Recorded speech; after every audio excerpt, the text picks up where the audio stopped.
Boa noite. A gente vai retornar então. Essa é a última sessão do nosso seminário, né? Quer dizer, Encenações Contemporâneas. É um seminário que se preocupou desde o início com uma discussão que é atravessar e fazer dialogar as linguagens. E a gente fica muito contente de poder encerrar essa sessão com a professora Florência Garramunho, que antes de mais nada também é uma amiga antiga e eu gosto de falar, não sei se assim, uma boa brincadeira, espero, né? Que eu acho que se há uma coisa no Mercosul que interessa, esse Mercosul passa pela Florência, né? Quer dizer, que ela encarna esse diálogo, né, com o Brasil e a Argentina há muito tempo, né? Quer dizer, vocês vão ver daqui a pouco também, para quem não conhece. Mas quem vai apresentar a Florência é a Paloma Vidal, que além de escritora, tradutora, com vários livros, é uma das revelações da nova geração da literatura brasileira. Ela também tem livros de ensaio. A gente destacaria uma coletânea que ela organizou recentemente também pela editora Rocco, que é O Futuro pelo Retrovisor, que eu acho interessante, e ela acabou de me falar que ela vai lançar esse ano a primeira experiência dela de teatro, que é um livro chamado Três Peças, que é algo que eu não conhecia, que eu sabia que ela tinha interesse, mas não sabia que já estava assim, em vias de sair. Então, lembrando também que depois da palestra da professora Florência, né, quer dizer, a gente vai fazer o lançamento do livro dela, que está saindo agora, Frutos Estranhos, pela Rocco, que eu acho também, talvez, com certeza vai estar no diálogo que ela vai apresentar. Então, por favor, então é um prazer receber aqui a Florência e a apresentação da Paloma. Obrigada, Denilson, muito obrigada. Bom, queria começar, claro, agradecendo o convite do Denilson, da Gabriela. Quando o Denilson me ligou falando da ideia de lançar o livro da Florência aqui nesse evento e nesse espaço, a primeira coisa que me ocorreu é que era um ótimo sinal, porque que a gente possa lançar esse livro num evento organizado por um programa que é de teatro e também de comunicação, que a gente possa lançar esse livro que faz parte de uma coleção, né, que a gente está também lançando aqui hoje. Para mim é um sinal de que o deslocamento das fronteiras, que essa coleção, que é, na verdade, o ponto fundamental, né, o deslocamento de certas fronteiras, disciplinares, artísticas, literárias, é o centro dessa coleção e para mim foi um ótimo sinal que isso pudesse se dar logo assim de saída, né, como um momento de apresentação do livro da Florência, que é o livro que abre a coleção, junto com o livro da Luciana de Leone, que está aqui também, Poesia e Escolhas Afetivas. São os dois números, Frutos Estranhos e Poesia e Escolhas Afetivas, são os dois números que abrem a coleção Entre Críticas, coordenado por mim na editora Rocco.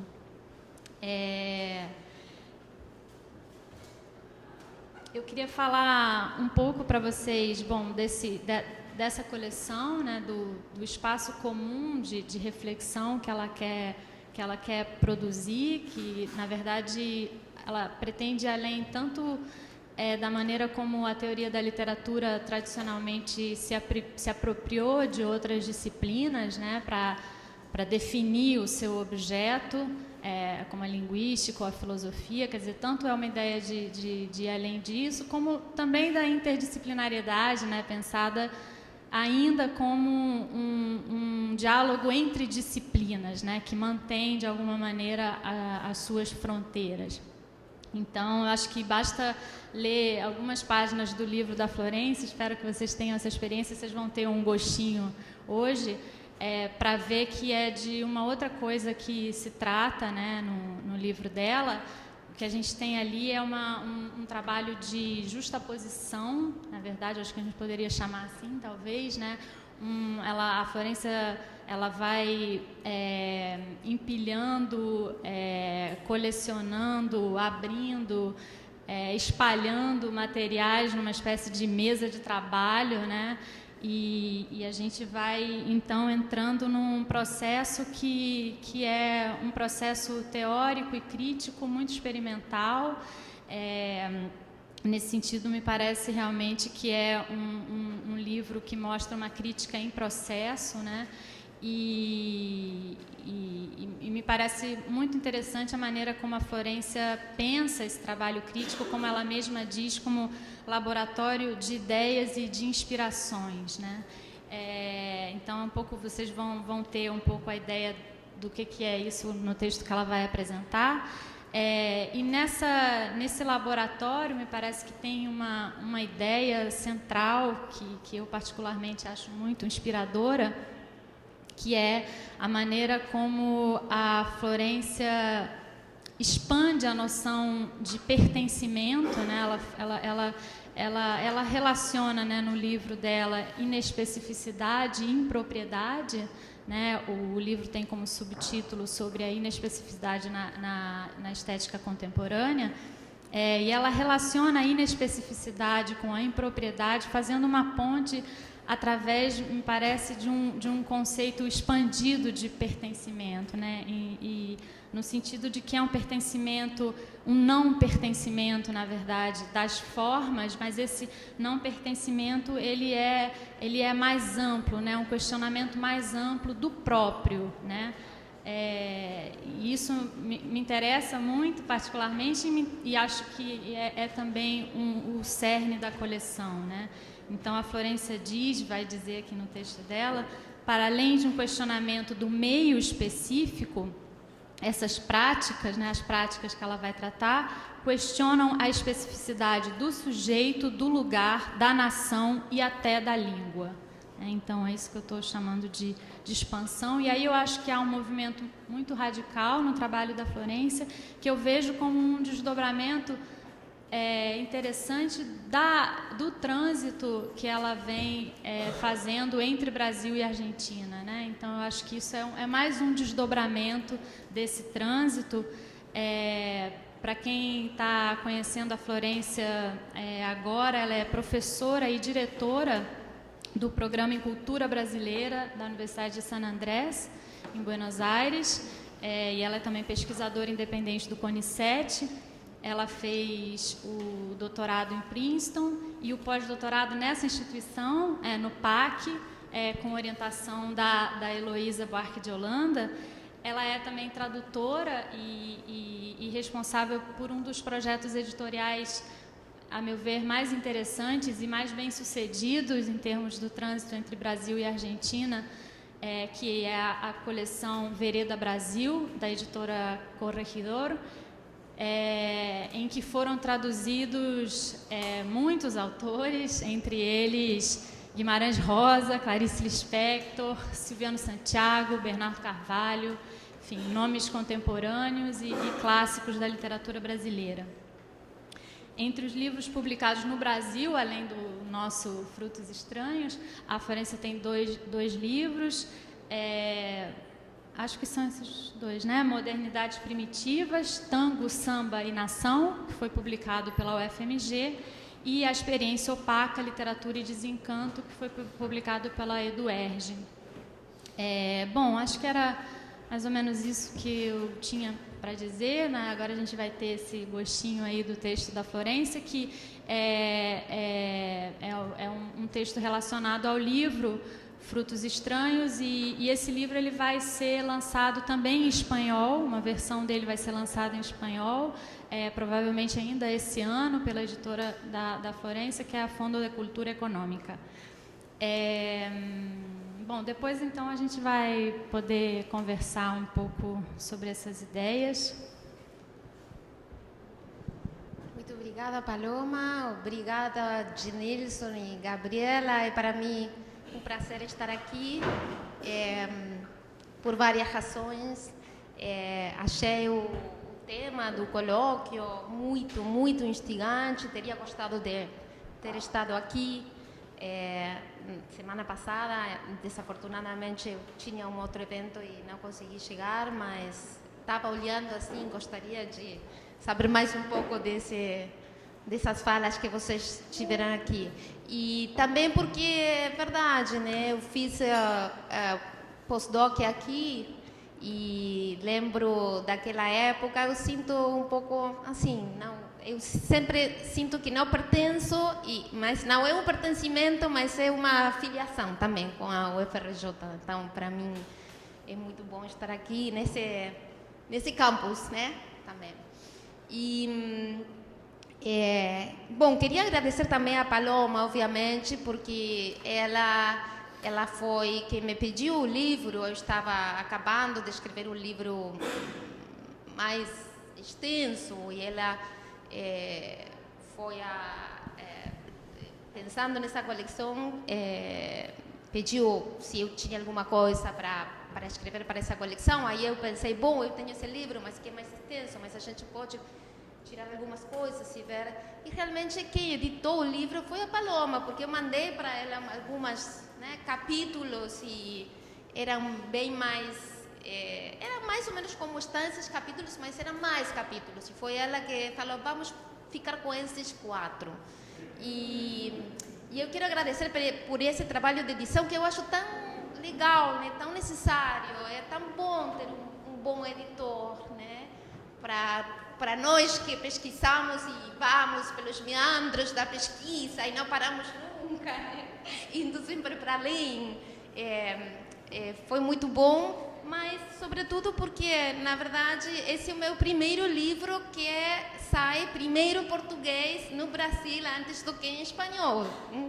Então também isso é uma grande alegria para mim no caso do Frutos Estranhos.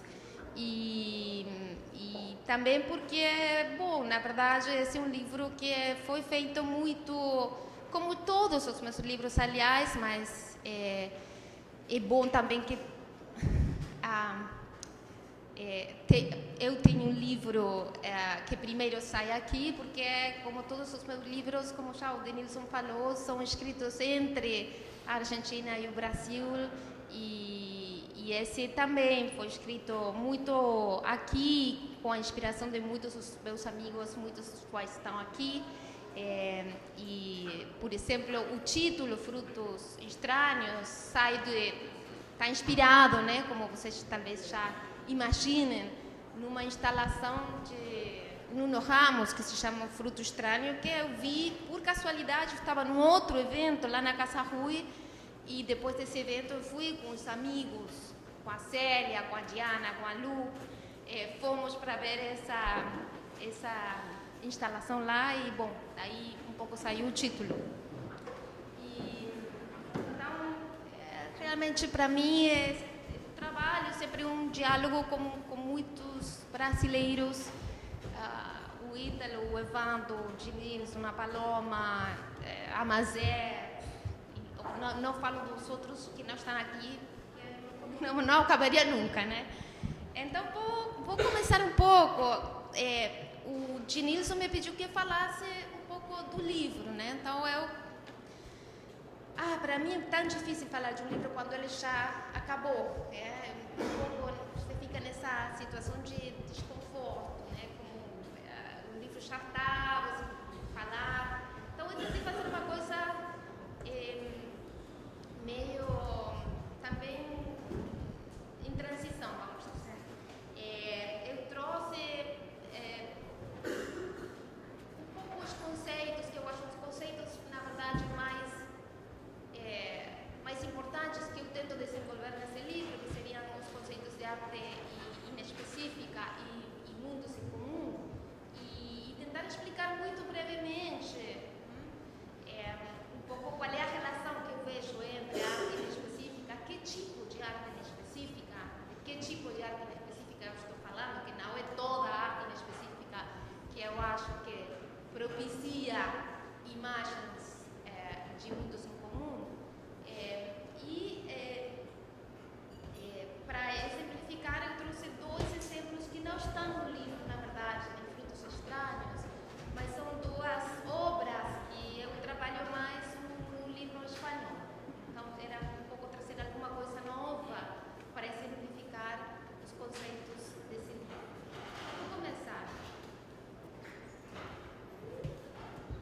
E, aliás, eu quero agradecer também porque um dos problemas do livro em espanhol é que o título dele não pode ser Frutos Estranhos, porque já tem um livro que se chama assim, e, bom, tem problemas de copyright, etc. E, claro, quando eu achei o título Frutos Estranhos, para mim era esse o título, e era impossível pensar em algum outro título. Mas pensando nessa palestra, eu achei esse outro título que eu achei que podia ser o título para o livro em espanhol. Então, talvez eu tenha também que agradecer aqui a inspiração para o título em espanhol, que é engraçado. Bom, vou lá.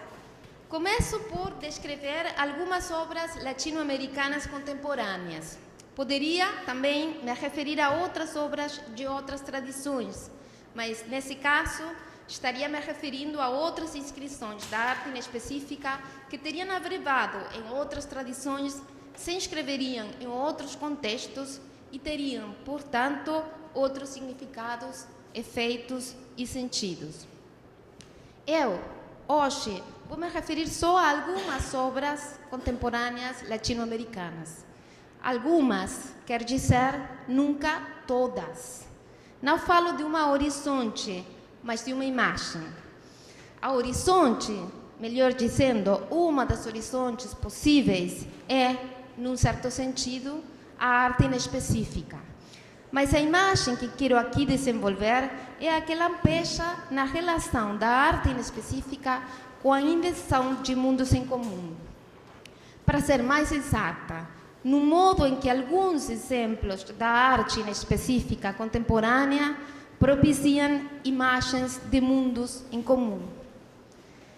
Na descrição que Jacques Rancière fez da atualidade da arte contemporânea, onde, cito, todas as competências artísticas específicas tendem a sair de seu próprio domínio e a intercambiar seus lugares e seus poderes, o pensador francês viu 3 maneiras diferentes de compreender e praticar essa mistura de gêneros, linguagens e suportes artísticos. Diz Rancière, e eu vou pedir desculpas porque a citação está em espanhol. Eu tentei procurar na internet para colocar a citação em português, mas não, gente, vou ler devagar. Está la que reactualiza la forma de la obra de arte total. Se suponía que esta era la apoteosis del arte convertido en vida. Hoy tiende a ser más bien la de algunos egos artísticos sobredimensionados o una forma de hiperactivismo consumista, cuando no ambas a la vez. Luego está la idea de una hibridación de los medios del arte, apropiada a la realidad posmoderna del intercambio incesante de los roles y las identidades, de lo real y de lo virtual, de lo orgánico y las prótesis mecánicas e informáticas. Esta segunda idea no se distingue gran cosa de la primera en sus consecuencias. A menudo conduce a otra forma de embrutecimiento que utiliza el borramiento de las fronteras y la confusión de roles para acrecentar el efecto de la performance sin cuestionar sus principios. Queda una tercera manera que ya no apunta a la amplificación de los efectos, sino al cuestionamiento de la relación causa-efecto en sí y al juego de los presupuestos que sostienen la lógica del embrutecimiento, proponiendo, en suma, una nueva escena de igualdad en la que se traducen unas a outras performances heterogêneas. Minha descrição, sustentada nas imagens latino-americanas que me proporcionam as práticas artísticas que analiso aqui, quer propor mais uma outra possibilidade aberta por essa condição da estética contemporânea. Trata-se de se pensar uma arte inespecífica, na qual o questionamento da especificidade é também, e sobretudo, um questionamento do próprio, da propriedade, do enquanto tal, não só de cada uma das disciplinas, mas, sobretudo, da noção do próprio e da propriedade, sobre a qual se funda tanto a diferença entre espécies, quanto a definição de uma espécie mesma enquanto tal. Para além do discurso do próprio, que define o pertencimento a uma espécie, O questionamento do próprio, do pertencimento enquanto tal, põe a nu a falha do discurso da espécie, coartando a produção de diferenças como base para uma distinção excludente. A exposição dessa falha é, pois, uma reflexão sobre o comum. A crise da especificidade do meio não foi, durante estas últimas décadas, o único modo como a arte contemporânea foi definindo uma ideia de inespecificidade e não pertencimento. Também no interior de uma mesma linguagem ou suporte literário ou artístico, o mesmo movimento de questionamento do pertencimento e da especificidade encontra outras maneiras de manifestar-se. Se o entrecruzamento de meios e suportes é a fase mais evidente desse questionamento da especificidade, o fato é que essa aposta no inespecífico se aninha também no interior do que poderíamos considerar uma mesma linguagem, desnudando-a em sua radicalidade mais extrema.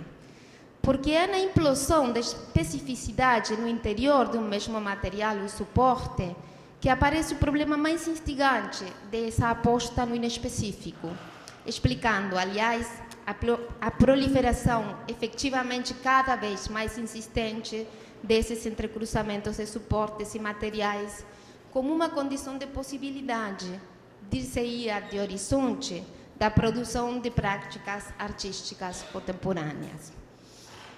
Essa aposta no inespecífico seria um modo de elaborar uma linguagem do comum que propiciasse modos diversos do não pertencimento. Não pertencimento à especificidade de uma arte em particular, mas também e sobretudo não pertencimento a uma ideia de arte como específica. O que aparece nessa implosão do específico no interior de uma mesma linguagem estética é o modo como esses entrecruzamentos de fronteiras e essa aposta no inespecífico podem ser pensadas como práticas do não pertencimento que propiciam imagens de comunidades expandidas. É dessa arte inespecífica que quero me referir aqui, com a ajuda de dois exemplos. Uma obra de Rosângela Renaud, titulada Espelho Diário, e um texto do escritor mexicano Mario Bellatín, Lecciones para una liebre muerta. Lembrando sempre que as imagens, como diria Didi Uberman, são só vagalumes. Vou começar com o Espelho Diário, de Rosângela Renaud. Uma instigante pulsão arquivista e colecionadora esteve sempre presente na arte de Rosângela Renaud, que começou a realizar instalações com fotografias recuperadas de arquivos oficiais ou familiares. Em Espelho Diário e Arquivo Universal, imagem e palavra perdem cada uma sua especificidade para se encontrar no espaço equívoco de um arquivo no qual toda a distinção de marca pessoal e de identidade acabam por se apagar para criar um banco comum de imagens. A fotógrafa que não fotografa, como tem sido chamada, Renaud trabalha desde cedo com um conceito de imagem que, ao mesmo tempo que já não se sustenta num só suporte, um médio específico, faz emerger a imagem segundo como ela é sugerida pela palavra e pela linguagem escrita. Em Espelho Diário, uma videoinstalação composta por duas telas,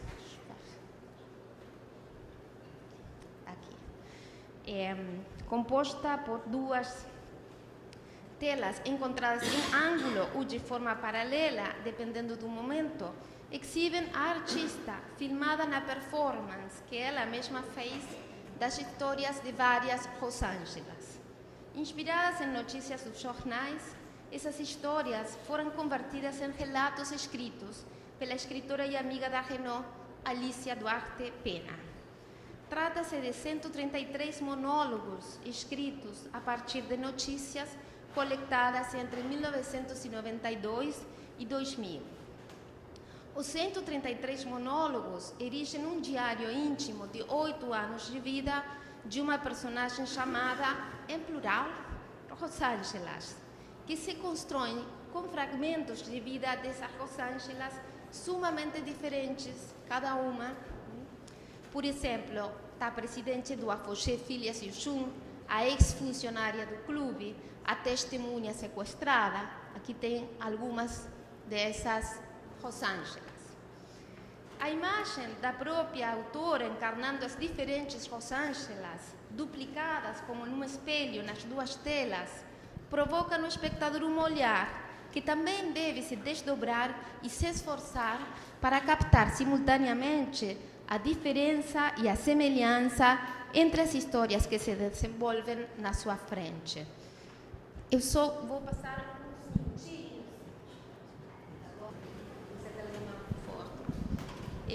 A instalação, por sua vez, se continua e transmuta num livro que eu tenho aqui só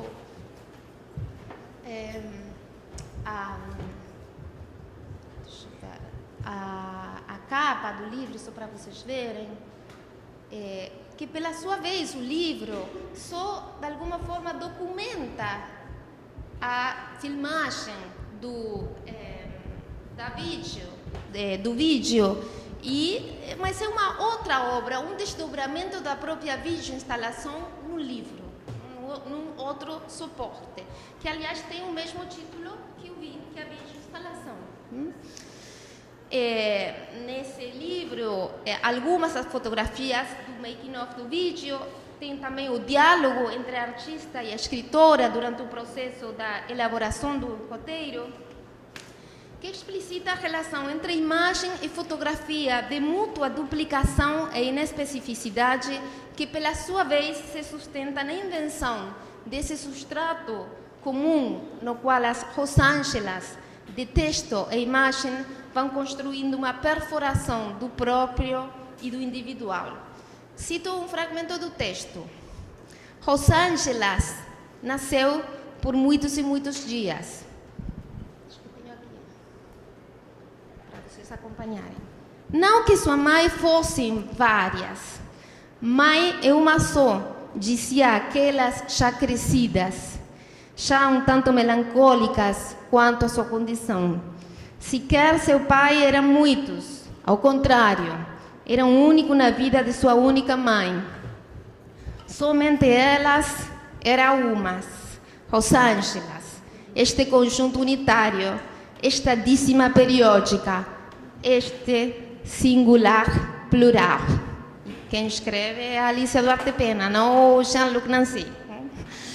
Entre fotografia e imagem, entre texto e história, os arquivos de Renaud esvaziam o pertencimento identificador da fotografia para fazer da condição inespecífica da arte contemporânea um dispositivo de invenção do comum. Lecciones para uma liebre muerta. Alguns dos textos mais radicais da literatura contemporânea podem ser iluminados pelos conceitos de instalação e performance, que, na sua emergência histórica e suas múltiplas conotações e comoções, transformaram, em muitos sentidos, o panorama das artes visuais. Sua produção, sua crítica, sua circulação e, sem dúvida, também sua relação com o mercado. Em alguns destes textos, pensados como textos instalações ou textos performance, a referência ao mundo das artes visuais é explícita. El Gran Vidrio e Lecciones para uma Liebre Muerta, de Mário Bellatin, referem de um modo muito direto a algumas das obras inaugurais da instalação e da performance. Lecciones para uma Liebre Muerta evoca uma das primeiras performances, Como explicar quadros a uma liebre morta, realizada em Düsseldorf em novembro de 1965 por Joseph Beuys, um dos primeiros artistas em questionar a ideia de uma arte autônoma e em construir instalações que, a partir da ideia da arte conceitual com o seu intuito de intervir na realidade, puseram fortemente em questão a ideia dos limites da arte. Como na arte da instalação e da performance, o livro de Bellatin constrói um artefato verbal no qual se conjugam fragmentos do mundo. Os livros de Bellatin se integram, aliás, a uma outra série de ações e práticas que se organizam como instalações e performance, muito embora todas elas tenham a literatura ou a escritura como seu ponto de referência. Numa de suas intervenções no mundo das artes visuais, Mário Bellatin foi convidado a participar da Bienal Documenta Kassel de 2012, para a qual desenhou uma instalação titulada The 100,000 Books of Mário Bellatin, que pela sua vez foi documentada em dos notebooks que publicou a Bienal. Do projeto, finalmente, a Bienal só publicou o livro, realmente a instalação nunca chegou a se instalar na Bienal, mas sim publicaram o livro. Livro que refere simultaneamente ao projeto da instalação e aos outros livros de Mário Bellatin.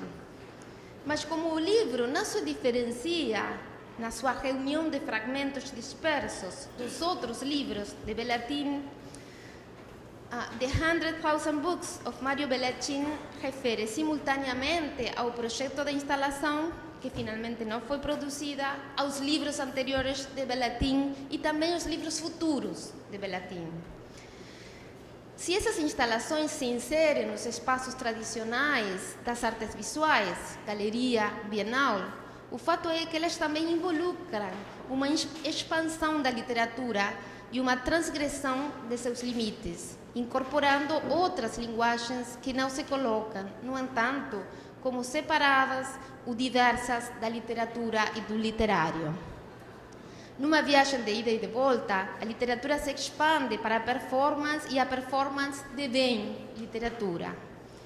Se nas performances e instalações de Bellatin está sempre presente a literatura, também nos seus textos emergem outras formas de arte, como se a literatura não se diferenciasse especialmente dessas outras formas as que convoca e nas quais ela se inspira. Lecciones para una liebre muerta consta exatamente de 243 fragmentos de várias histórias entrelaçadas. Não se trata de um quebra-cabeças que pese ser armado, mas de uma sorte de caleidoscópio de pequenas histórias que vão se articulando de modo aleatório e interrompido. A relação esquisita que esses fragmentos estabelecem com outros textos de Bellatin, muitos desses fragmentos são fragmentos que vêm de outros livros anteriores de Bellatin,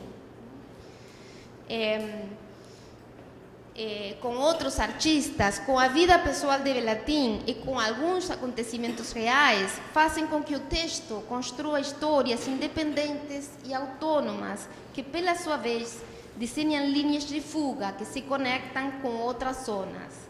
Em primeiro lugar, com os outros livros do próprio Bellatin, mas também, e de modo insistente, com acontecimentos da vida real de Bellatin e de outros escritores amigos de Bellatin.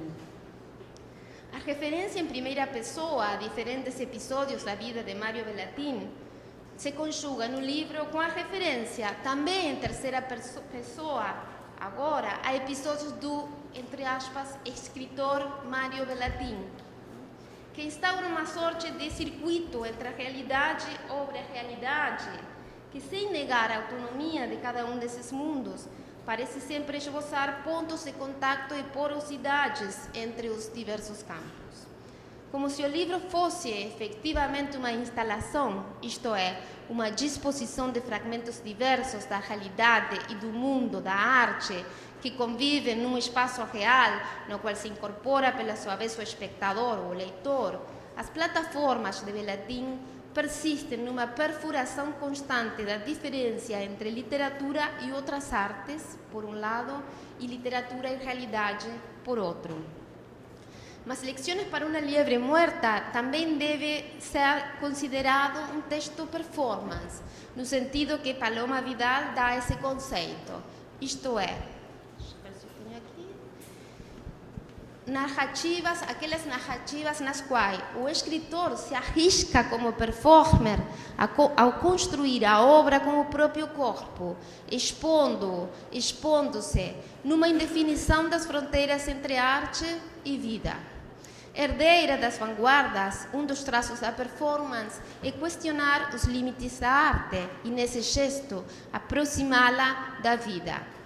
Quando o performer faz do próprio corpo seu material de trabalho, está deliberadamente questionando o distanciamento que funda a ideia de obra e apostando na possibilidade de que ela seja uma experimentação subjetiva e, quem sabe, até com novas formas de subjetividade. Eu acho essa diferença entre muitas narrativas contemporâneas que usam esse próprio corpo, a própria vida, não com o intuito de escrever a biografia, mas com esse intuito de fazer com esse material a obra e a narrativa. E sinto muito que o 1000 Rosas Roubadas tenha sido publicado posteriormente a eu ter acabado esse livro, porque seria um caso muito específico dessa inespecificidade. Entre a instalação e a performance, Lecciones para uma Liebre Muerta conduz eficazmente para o território da literatura o espírito crítico e questionador da transgressão dos bordes disciplinares e das especificidades artísticas que instalação e performance descobriram para a estética contemporânea. Mundos em comum. Já estou acabando. Para além de um questionamento do meio específico, essas práticas questionam a especificidade do sujeito, do lugar, da nação e até da língua, explorando modos de fazer valer com um sentido comum porque é impróprio, no sentido que Roberto Espósito dá a essa palavra, uma situação, um afeto ou um momento que, ainda quando possa ser muito pessoal, nunca acaba por definir-se através da individualização de uma marca de pertencimento. Assinala Espósito.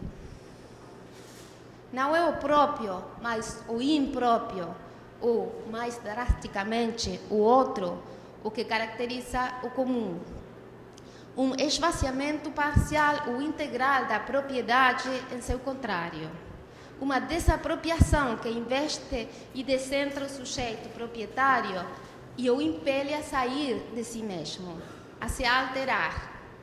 Na comunidade, os sujeitos não acham um princípio de identificação, nenhum recinto asséptico no interior do qual se estabelece uma comunicação transparente ou, quando menos, o conteúdo a comunicar. Não encontra senão esse vazio, essa distância, esse estranhamento que os faz ausentes de si mesmos. Um circuito de doação recíproca cuja peculiaridade reside justamente na sua obliquidade a respeito da relação sujeito-objeto e, por comparação, com a plenitude ontológica da pessoa. Uma desapropriação da especificidade, portanto, caracteriza essas práticas do não pertencimento.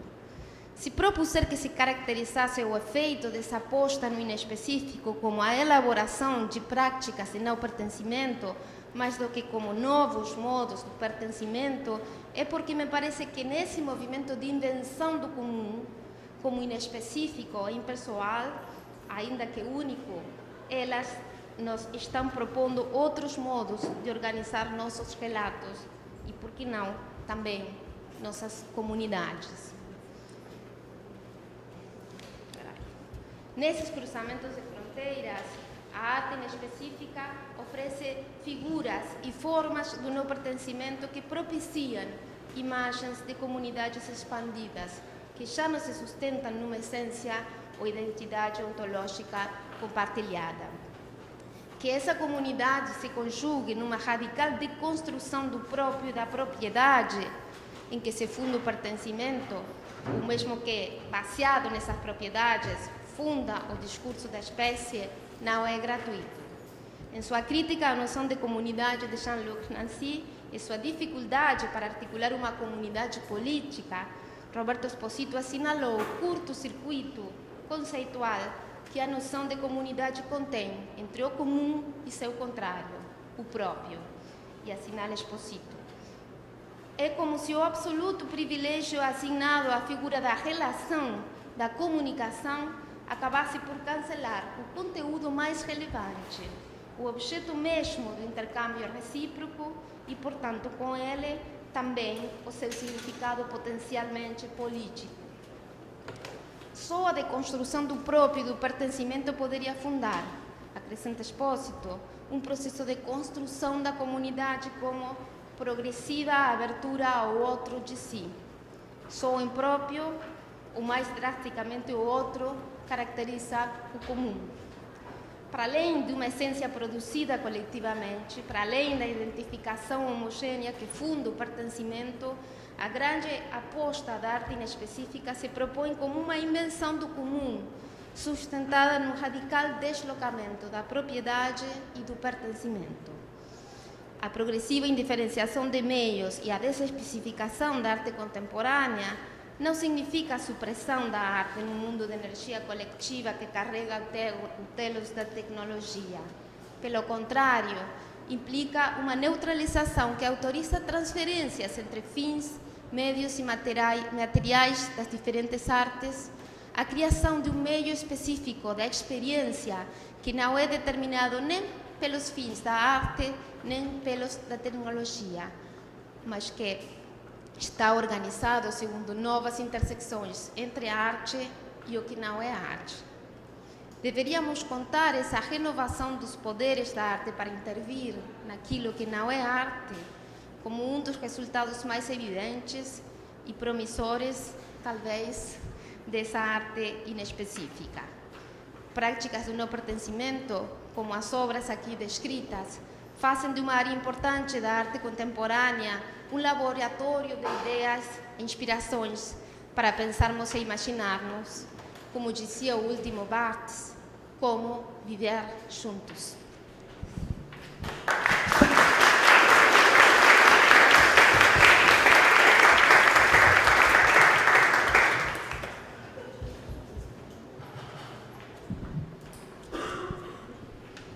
Bom,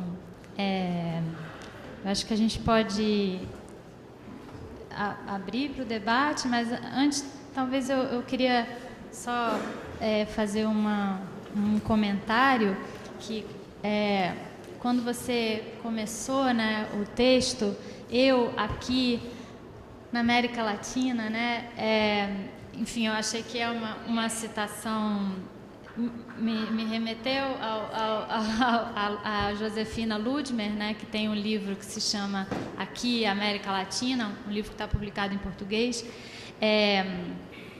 e que, na verdade, eu acho que, evidentemente, é um livro que foi um pontapé inicial para toda uma discussão sobre, num certo sentido, a inespecificidade, embora eu acho que justamente o seu aprofundamento nessa ideia de inespecificidade, de algum modo, consegue desviar do problema da pós-autonomia, né, que é o termo utilizado pela Josefina Ludmer, que contém em si próprio todos os dilemas e os becos sem saída do próprio termo autonomia, né? Então, a gente acaba preso, parece, numa mesma questão que já parece bastante esgotada. Então, nesse sentido, focar na especificidade, na inespecificidade, parece, de algum modo, contornar alguma dessas questões, como também eu acho que a abordagem mais ampla de práticas, né? De práticas materiais muito variados, né? Mas, de qualquer maneira, eu achei interessante, né, esse começo, eu aqui na América Latina, em que medida a gente ainda precisa dizer isso, pode dizer isso. Acho que, interessantemente, assim, fazendo uma observação sobre a coleção, né, nenhum dos livros da coleção, embora todos tenham um corpus latino-americano, nenhum desses livros tem no seu título o termo latino-americano, né? Coisa que seria bastante impensável, eu acho, algum tempo atrás, se você fosse publicar um livro sobre literatura contemporânea, que você não fosse dizer que é sobre literatura latino-americana no nosso campo, né? Então, eu acho que esse é um sinal, ao mesmo tempo que eu acho que fica como questão o fato de que se escreve, sim, aqui na América Latina, né? Então, queria que você falasse um pouco, se você quiser, enfim, sobre essa questão. Engraçado, porque na tinha pensado nisso, mas é bem interessante porque eu acabei de chegar de um outro evento lá na Argentina, na Universidade de Rosário, na qual o livro da Josefina Ludmer foi bastante criticado.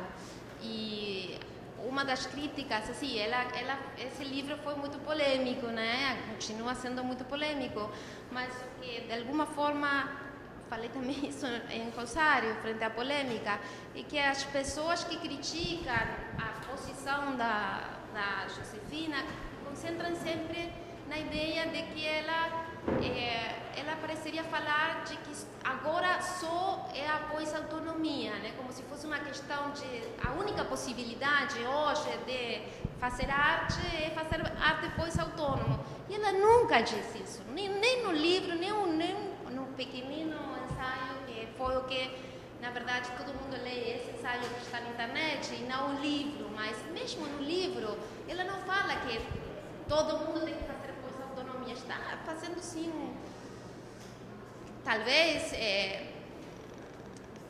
exibindo aquilo que ela mais gosta do que está acontecendo e fazendo uma opção, vamos dizer, pela autonomia, mas não é uma descrição desse, se fosse uma horizonte única, uma condição impossível de sair de lá. E, de alguma forma, quando eu pensei em fazer a diferenciação, quer dizer, é um pouco difícil isso, mas em fazer a questão de que eu estou falando desse tipo de arte específica que propicia a elaboração de mundos em comum, estava querendo dizer que nem todo arte tem que ser em específico, nem é agora, nem que todo arte em específico pode propiciar a criação de mundos em comum. E, ao mesmo tempo, também porque eu acho que muitas desses outros... tem muitas outras obras que não são latino-americanas, das quais eu poderia falar para pensar essa arte específica. Poderia pensar, por exemplo, não sei, Sebald, poderia pensar em John Berger, que eu amo, né? Mas eu faço a opção de falar das obras que emergiram aqui, né? Esse aqui, a América Latina, seria um pouco... é uma escolha afetiva. A minha escolha é por essas obras. Talvez alguma vez eu também escolha outras obras para colocar em diálogo, mas eu queria, de alguma forma, inconscientemente, estava pensando com uma possibilidade de ler Frutos Estranhos, seria pensar que, estou falando que são todos, que eu sou otimista, eu sou uma pessoa otimista, né? Mas eu não acho que seja muito otimista a paisagem do mundo contemporâneo.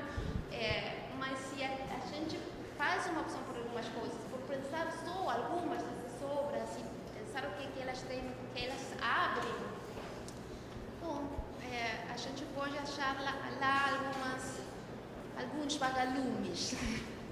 Então era essa. É interessante, porque eu não pensei no livro da Josefina, na verdade, nesse momento.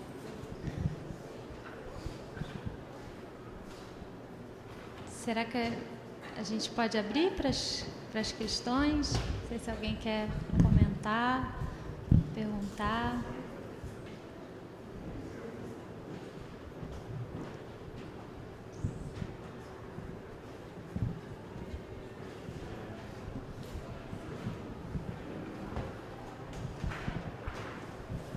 Não, se você pudesse comentar, bom, infelizmente eu não li o livro, né? Enfim, vou ler agora.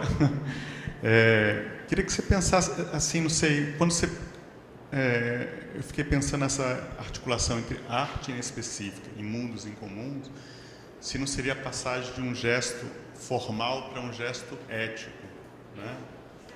Porque muito do debate, porque claro que a ideia de inespecificidade tem uma genealogia, né? Quer dizer, sei lá, ou vários termos, né? Quer dizer, desde o que os alemães falam de intermedialidade, né? Quer dizer, ou quando Canclini lá atrás falava da crise de cultura massiva, popular e erudita, que está sempre essa ideia de, já em gestação, de um desejo de como você pode pensar para além da linguagem de uma obra, e também como é que uma obra pode ser vista a partir dessas fricções, né?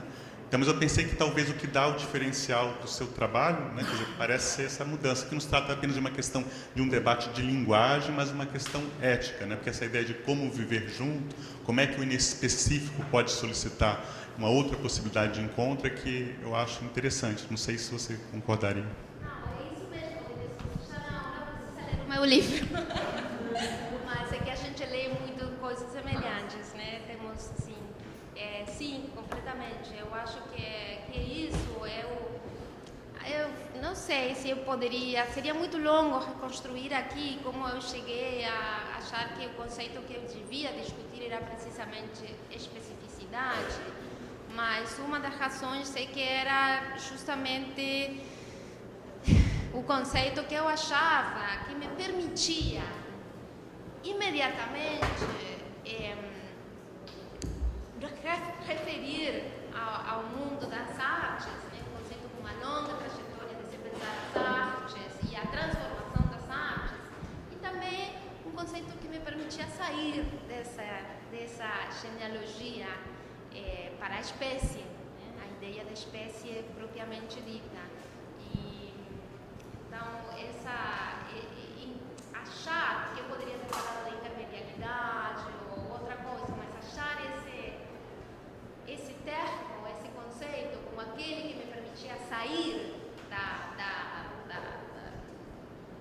do mundo da arte para o mundo, era um pouco uma aposta ética.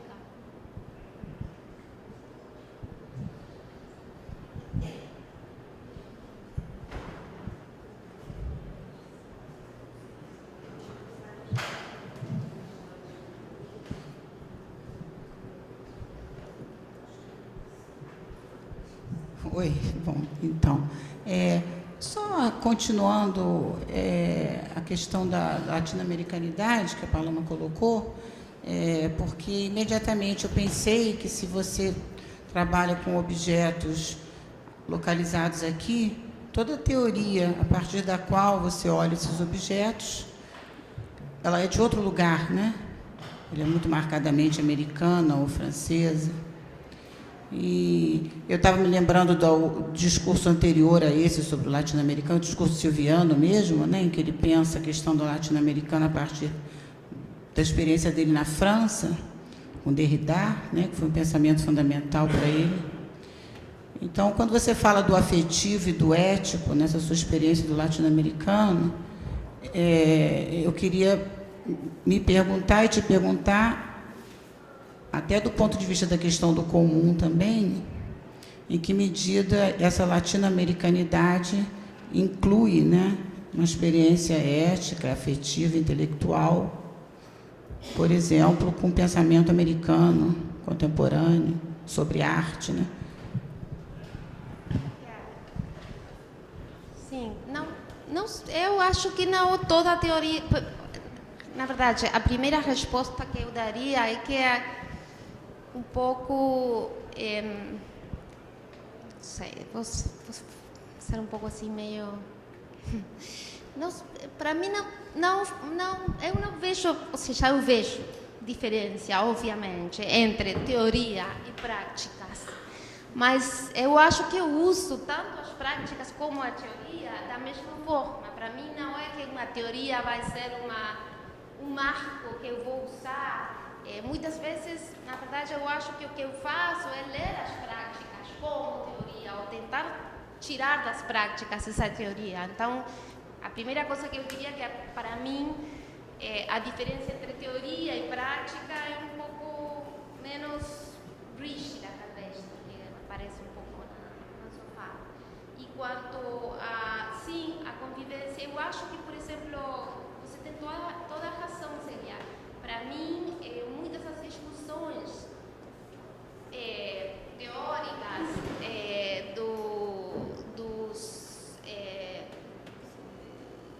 dos teóricos dos Estados Unidos, a Rosalind Krauss, Hal Foster, etc., foi muito importante para mim na minha formação, né? Mas, ao mesmo tempo, eu sempre achei que essa teoria, de alguma forma,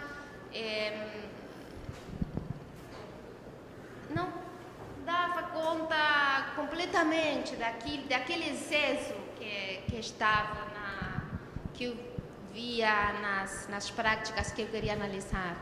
E, por outro lado, também eu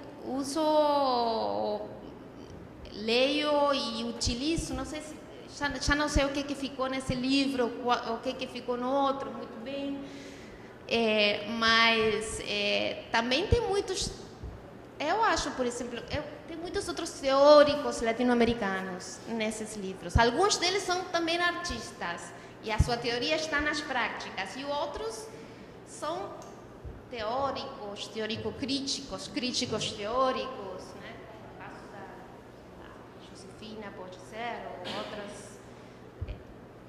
Já não lembro a bibliografia, mas só olhando, eu não tenho aqui o livro, só olhando a bibliografia, tem coisas do Vando, do Tamara. Para mim, a Tamara, ela é poeta, mas ela também é teórica, né?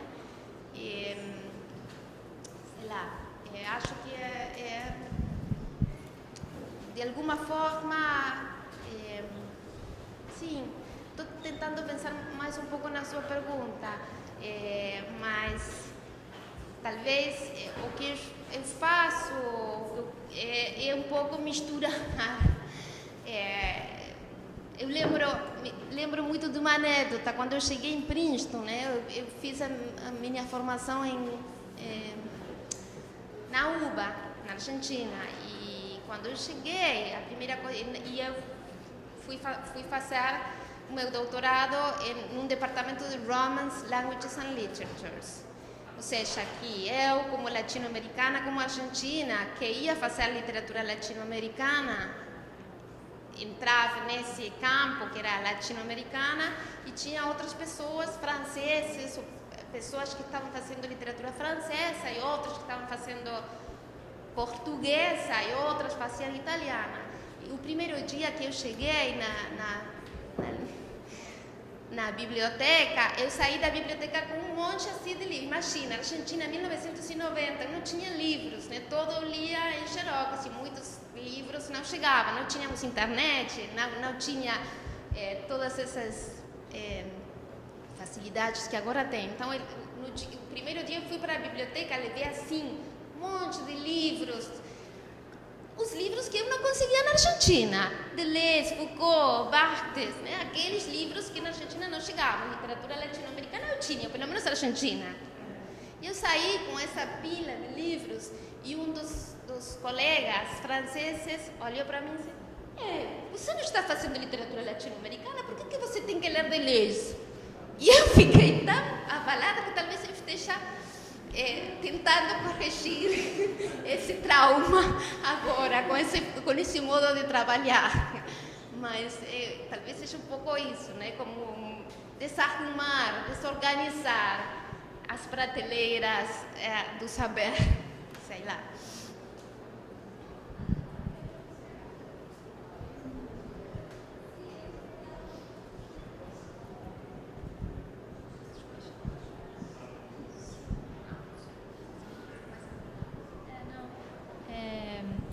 Eu queria,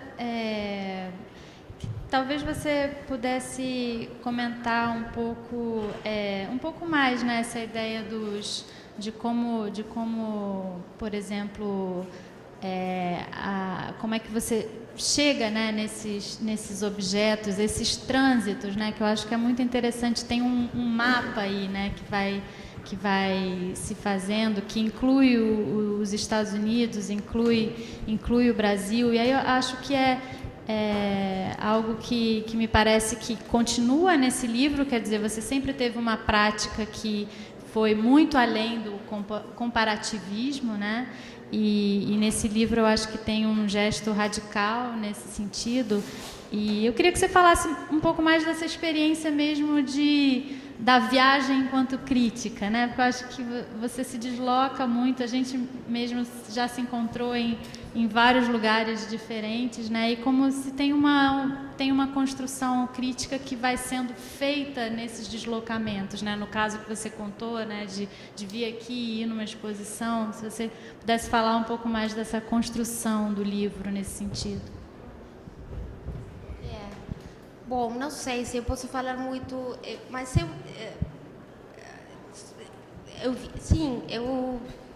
mas acho que a viagem é anterior à viagem, né? Um pouco. Eu acho que o que me leva à viagem esse não sei, falaria do desejo de ir aonde, deixar que os livros e as obras me levem para onde elas não apelam comigo, né? Não é uma essência das obras, mas como essas obras me levam para outros espaços. Então, eu sinto que um pouco é isso que é um pouco anterior à viagem, né?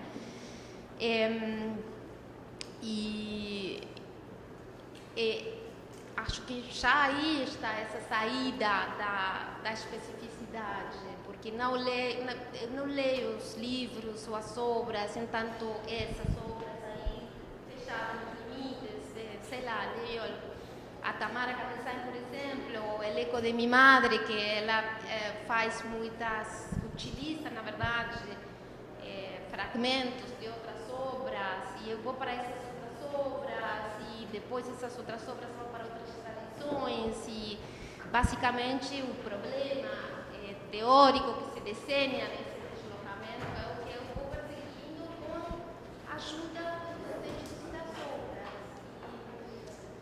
Eu acho que, não sei, a viagem está, claro, presente, talvez um pouco por essa sensação de que é ficar dentro de um espaço. Eu gosto muito, na verdade, de uma a ideia que a Hélène Cixous falando da Clarice Lispector e de como a Roni Horn, que é uma artista norte-americana, se inspirou em Água Viva da Clarice Lispector para fazer uma instalação que tem frases da Clarice Lispector em espirais, mas que elas não estão penduradas na parede, mas que estão no piso. E falando dessa instalação, a Hélène fala de que a Roni Horn tem todas as formas de sair de uma cárcere, de uma casa, de uma gaiola, de qualquer coisa que feche, né?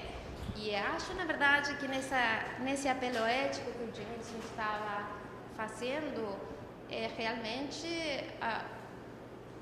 a estética é isso, ou poderia ser isso também. A gente poderia olhar hoje a estética nesse sentido, né, da êxtase, como esse apelo para além do real, né? No sentido real seria a prisão e a estética, esse apelo para imaginar como sair daí.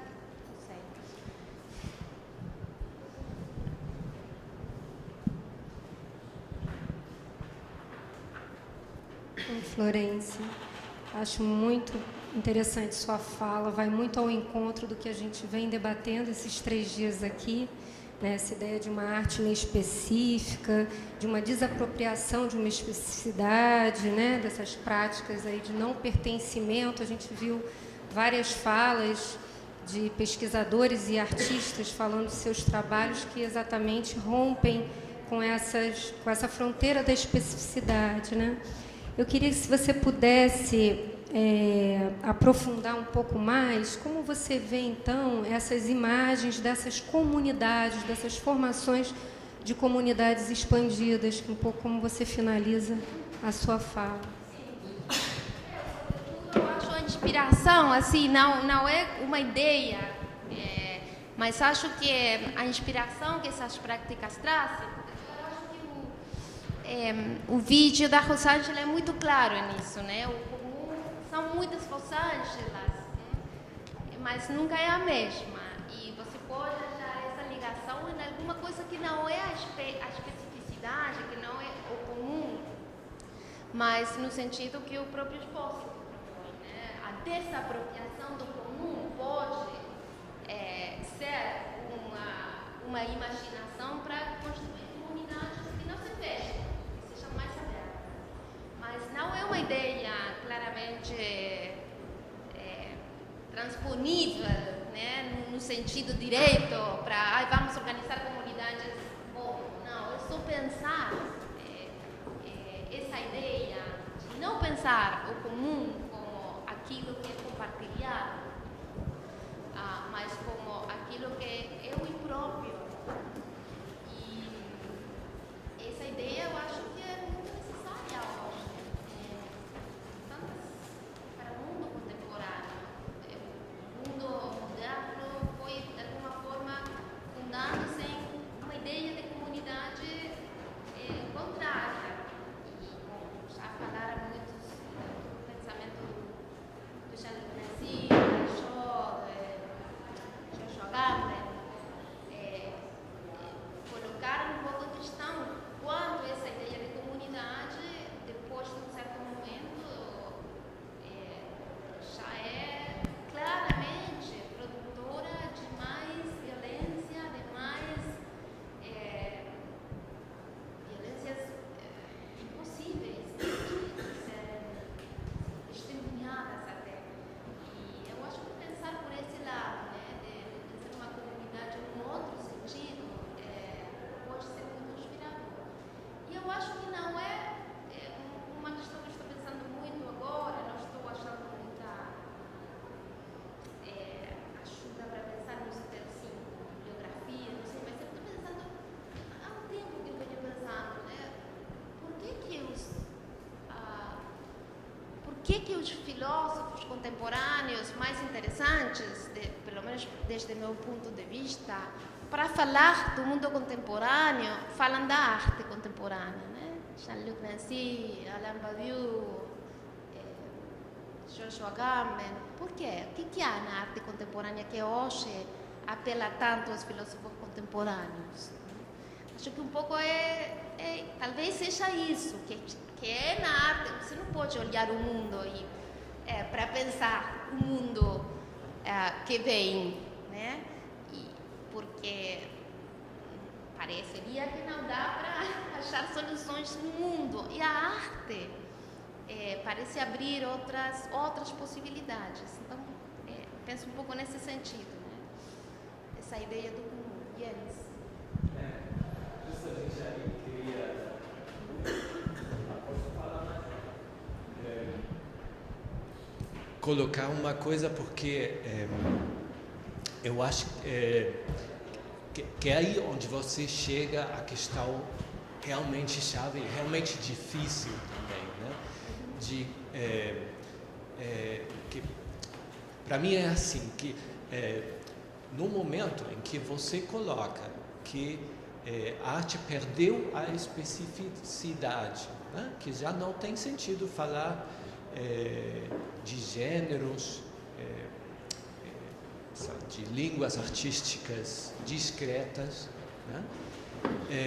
Aí também falar da própria instituição arte como, né, uma área discreta com a qual a gente pode ainda ter uma relação crítica no sentido hermenêutico, né, de escrever sobre a obra como algo que está constituído e que recebe depois o discurso crítico como uma outra entidade, né, constituída, mas que vem depois. Enfim, né, toda essa relação também precisamos repensar, né? Quase que eu diria que a última constatação que pode fazer a crítica nesse sentido é a perda da especificidade, e ponto, né?